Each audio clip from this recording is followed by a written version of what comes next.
Attack के बाद तुरंत सूचित कर दिया। उसमें सऊदी अरब, यूएई, रूस, अमेरिका, यूके सबको सूचित किया गया कि हमने पाकिस्तान के अंदर टेरर कैंपों को तबाह कर दिया है और सभी ने हिंदुस्तान का फुल सपोर्ट किया। अमेरिका ne कह दिया आपको पूरा हक है अपने बेगुनाह नागरिकों की मौत का बदला लेने का। तो यह बहुत बड़ी बात अमेरिका की तरफ से कह दी गई।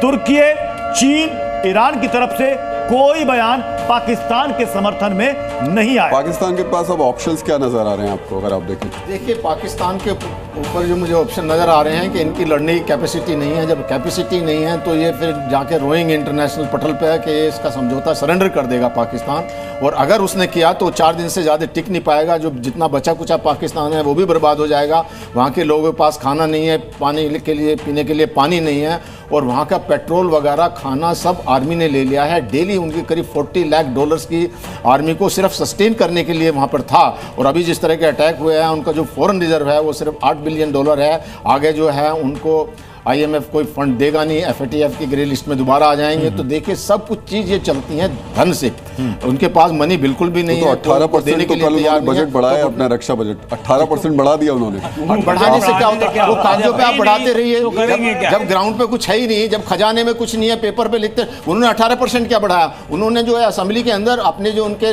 सेनेट हैं उनकी पे बढ़ा दी 140%। सर, उसकी भी एक दूसरी तस्वीर थी। परसों उन्होंने स्पेशल सेशन बुलाया, उसमें सीनेटर्स पहुंचे ही नहीं। जब बुलाया गया देश के लिए तो गिनती के लोग मौजूद थे, वो आए नहीं देश के लिए लड़ने। वो तो सिर्फ तब आएंगे जब उनको पैसा मिलेगा। अभी हाँ ठीक है, क्या मिलेगा? जब उनके सांसद पहले कहते हैं कि अगर जैसी ऐसी नौबत आएगी तो मैं इंग्लैंड भाग जाऊंगा। लेकिन इस बीच मैं अब जल्दी से अपने सहयोगियों का भी रुख करूंगा। बीकानेर से हमारे साथ इस वक्त हमारे सहयोगी जुड़ चुके हैं।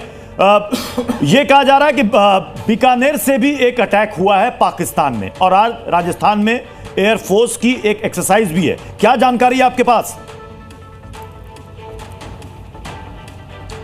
जी बिल्कुल, देखिए जानकारी मैं आपको दे दूं, पूरी तरह से जमीन से लेकर आसमान तक सील पैक कर दिया है भारतीय सेना ने। पाकिस्तान की तरफ खलबली मची हुई है। बहावलपुर का जो इलाका है, जो खाजूवाला, गंगानगर और बीकानेर से बॉर्डर से जो जुड़ा हुआ है, वहां पर खलबली की जो खबर है, क्योंकि जो जिस तरह से एयर स्ट्राइक भारतीय सेना ने की है उसके बाद खलबली पाकिस्तान में मची। हमले के बाद पाकिस्तान पूरी तरीके से बौखलाया हुआ है, और उस बौखलाहट का असर दिख रहा है एलओसी पर। एलओसी पर पाकिस्तान कल देर रात से ही लगातार भीषण गोलीबारी कर रहा है। हालांकि 12 दिनों में वो 45 बार से ज्यादा सीज फायर का वॉयलेशन कर चुका है। अब ये देखिए, तस्वीरें भी अब सामने आनी शुरू हो चुकी हैं। ये पाकिस्तान में जो अटैक हुआ है, टेरर कैंपों को जो उड़ाया गया है, और उसकी तबाही के निशान आपको नजर आ रहे होंगे इन तस्वीरों में।